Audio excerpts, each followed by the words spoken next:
The UK is sending military engineers to help Poland strengthen its border defences. The announcement from the MOD came as Western nations condemned Belarus for the growing crisis on its border with Poland, where thousands of migrants are stranded in freezing conditions. The Belarusian President, Alexander Lukashenko, is accused of orchestrating the crisis in response to sanctions imposed on his country.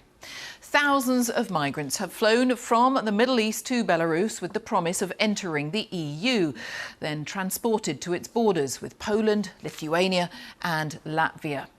Our correspondent Steve Rosenberg is in Belarus, close to the Polish border. By day, the scale of this migrant crisis becomes clear. Belarus's border with Poland transformed into a camp for those desperate to get to Europe. Tonight, for the first time, Belarusian border guards agreed to take us into the camp, right up to the border.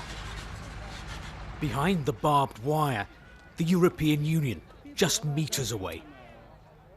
Many here are Kurds from the Middle East.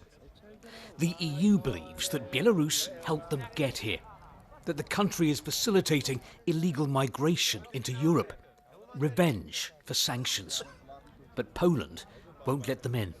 We are like a homeless. We don't have any place to stay there. It's about weather, it's too cold. We just collect firing and burning our trees to make our bodies heat. But still we hope, we never give up.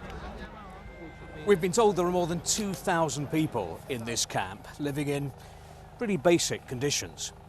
This story is a very human drama, but the backdrop, that's geopolitics. The migrant crisis is ratcheting up east-west tension. Near the border, paratroopers from Belarus and Russia held joint exercises, signalling whose side the Kremlin's on. Increasing too is Alexander Lukashenko's rhetoric.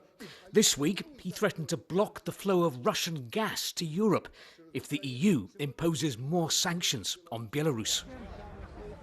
But those who see Belarus as a stepping stone to the EU, they couldn't care less about sanctions or geopolitics. They just want a better future. Many of them have paid thousands of dollars for package tours that bring them to Belarus and deliver them to the border with Europe. But no further.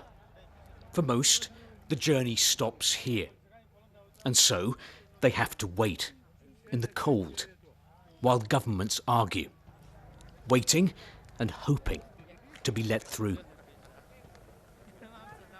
Well, Belarus rejects accusations that it's using migrants to wage hybrid warfare against the European Union, using civilians as a political weapon. Many of the migrants who've been arriving in Belarus have been arriving on flights via Turkey. Well, today, the Turkish authorities announced that they're stopping citizens of Syria, Iraq and Yemen from boarding flights to Belarus. And that could block a key migration route for people coming to Belarus and on to Europe.